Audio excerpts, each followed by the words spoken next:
এটা এটা প্ৰশ্নৰ উত্তৰ হিচাপে আমি আলোচনা কৰিব লাগিব। প্ৰথম কথা কি বুলি ক'লে, নৱসিদ্ধে সিদ্ধান্ত দিলন্ত অনুক্ৰমে আত্যান্তিক সুখ কবি কহিলা প্ৰথমে। গতিকে 9জন সিদ্ধই ক্ৰমাগতভাৱে সিদ্ধান্ত দিছে। আৰু 1 নম্বৰ প্ৰশ্নটো আছিল আত্যান্তিক সুখ। সেই প্ৰশ্নৰ উত্তৰটো এতিয়া কবি সিদ্ধই দিবলৈ আৰম্ভ কৰিছে। প্ৰথমতে কবি সিদ্ধে দিলন্ত উত্তৰ, শুনিওক ৰজা এইটো কথা সাৰতৰ। গতিকে কবি সিদ্ধই কৈছে, হে ৰজা মই তোমাক ইয়াৰ উত্তৰটো কওঁ শুনা, আৰু সাৰময় কথাটো মনত ৰাখিবা। সাৰময় কথাটো কি এতিয়া, যিটো শুনা ৰাজা মহা মোহে অন্ধ প্ৰায়, পুত্ৰ দ্বাৰা দেহতেহে আকুল সদায়। যিসকলে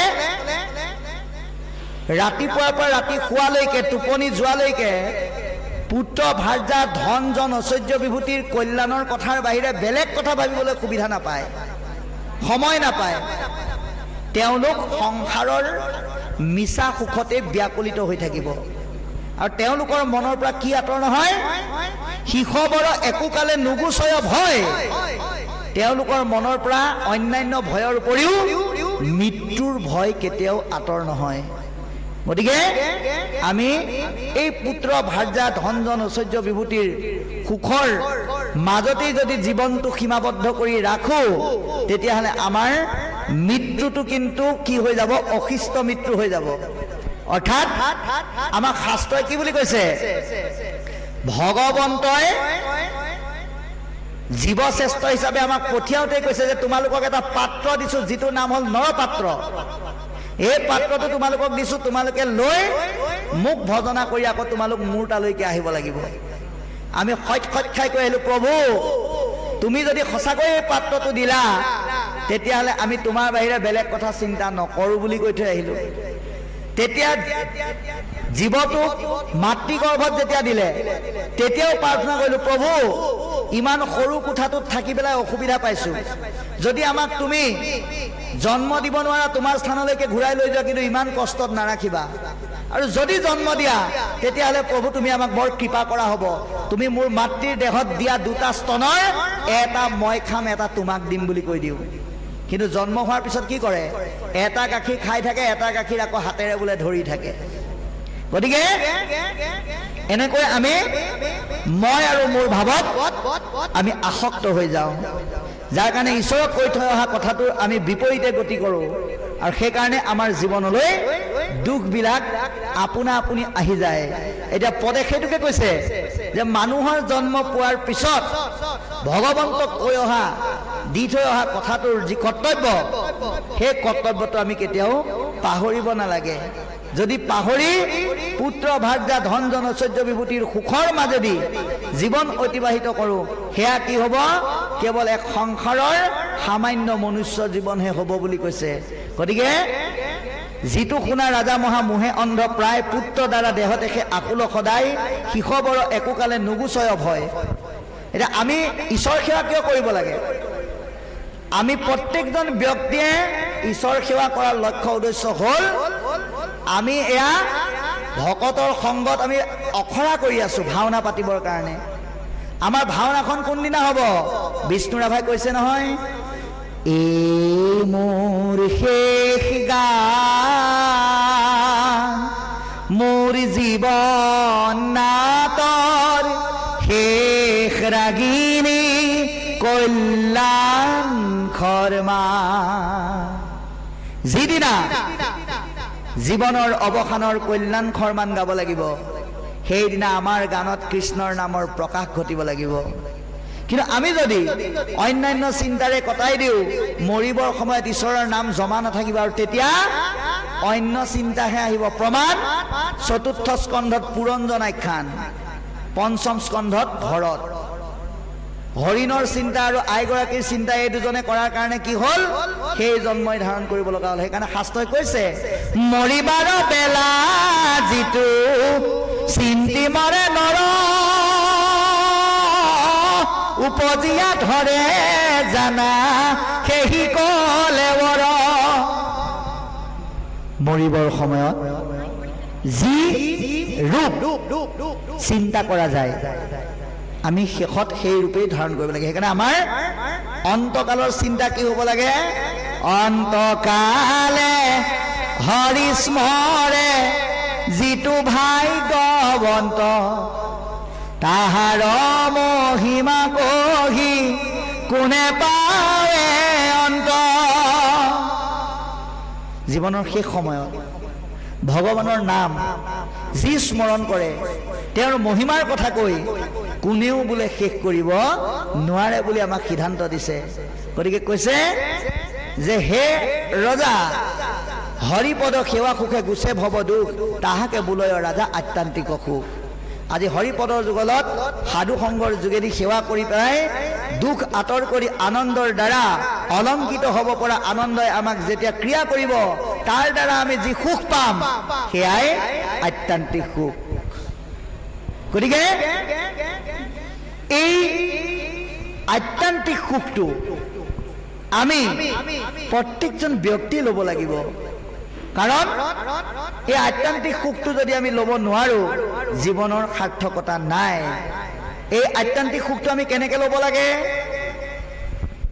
তুমি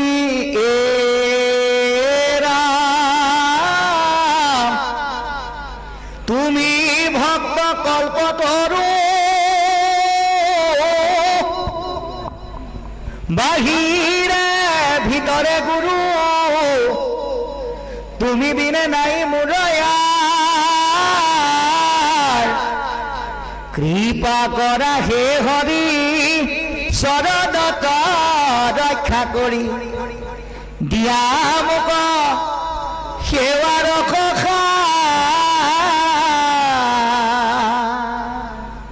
গতিকে ভক্তিৰ ৰসটো সেৱাৰ যোগেদিহে প্ৰাপ্ত কৰিব পাৰি গতিকে বাবাই সমস্ত আমি আপোনালোকক এটা কথা কওঁ আৰম্ভণিতে আমি আপোনালোকক কৈছিলোঁ যে 11 বজালৈকে আপোনালোকৰ মাজত আমি থাকিম মানে কথাটো এনেকুৱা সৰু ল'ৰা ছোৱালীবিলাকৰ যেতিয়া পেলু হয় তেওঁলোকক তিতা খুৱাবৰ কাৰণে প্ৰথম চেনি অকণ দি ল'ব লাগিব নহ'লে ডাইৰেক্ট তিতাটো কোনেও নেখায় সেইকাৰণে আমি 11টালৈকে থাকিম বুলি কৈছোঁ কিন্তু আমাক পদবন্ধে যি ইয়াত এতিয়া বিষয়বস্তু আছে এই বিষয়বস্তু আমি পাঠ আৰু আলোচনা ঠিক 10:15 পৰা 10:30 বজাৰ ভিতৰত শেষ কৰিব লাগিব কাৰণ আমি 11 বজালৈকে অনুষ্ঠান কৰাত অসুবিধা আছে ডাক্তৰৰ পৰামৰ্শ মানি আমি এজন দিব্যাংগ ব্যক্তি সেয়েহে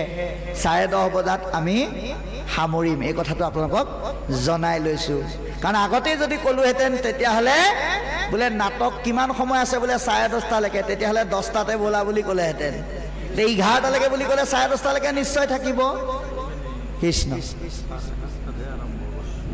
হয়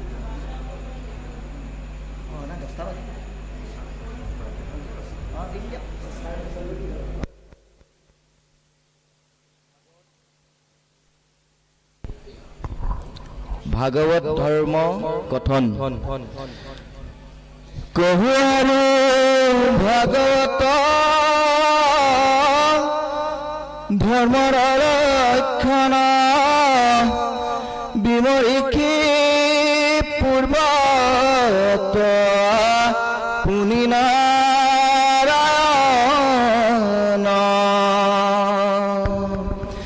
ঋষিমুখে আন ধৰ্ম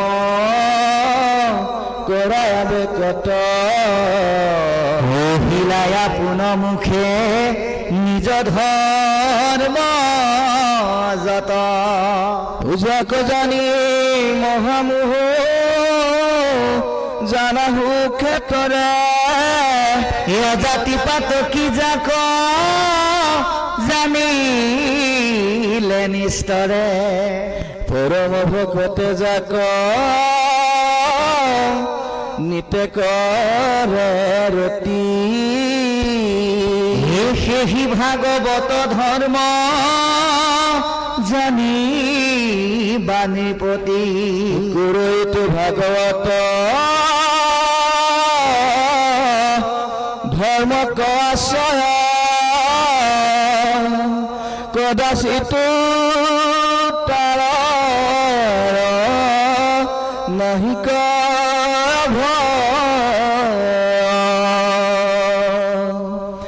কৰ্ম কৰিলাতো সমস্তে পুণ্য ফল উপজে আপুনি দেখা ভকতিৰ বল ধৰ্মে মন্ত্ৰ তন্ত্ৰ সিদ্ধ বহু হয় এই ভাগৱত ধৰ্মে নাহি শিষ সংশয় শুনিওক ভাগৱত ধৰ্ম আছে যত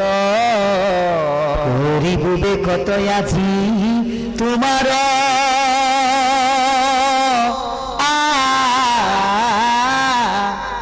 গত বাৰু কৃষ্ণ এতিয়া আমি লাহেকৈ উপদেশলৈকে যাম কিন্তু তাৰ আগত এই 2 নম্বৰ প্ৰশ্নটোৰ উত্তৰ এতিয়া দিছে কহো আবে ভাগৱত ধৰ্মৰ লক্ষণ বিমৰিষি পূৰ্বত আপুনি নাৰায়ণ যে আপোনাক ভাগৱত ধৰ্মৰ লক্ষণ সম্পৰ্কে কওঁ ঋষিসকলৰ বা নাৰায়ণৰ মুখত মই যিখিনি পাইছিলোঁ সেই কথাখিনি কৈছে ঋষি মুখে আন ধৰ্ম কৰায়া বেকত কহিলা আপোনাৰ মুখে নিজ ধৰ্ম যত ঋষিসকলৰ মুখত আন ধৰ্ম ব্যক্ত কৰাই এই ভাগৱত ভক্তি ধৰ্ম পৰম পুৰুষ ভগৱন্তই নিজ মুখে প্ৰকাশ কৰিলে এটা কথা হ'ল কি আমাৰ প্ৰথমৰ পৰা দ্বাদশলৈকে আমি ভাগৱত যে শুনিছোঁ দুদিনীয়া তিনিদিনীয়া চাৰিদিনীয়া সাতদিনীয়া অনুষ্ঠান পাতি ইয়াৰ মূল কাৰণটো কি যে ভাগৱতত থকা কথাখিনি তত্ত্ব হিচাপে গ্ৰহণ কৰি ব্যৱহাৰিক জীৱনত পালন কৰিব লাগে যিটো কোৱা হৈছে ভাগৱত ধৰ্ম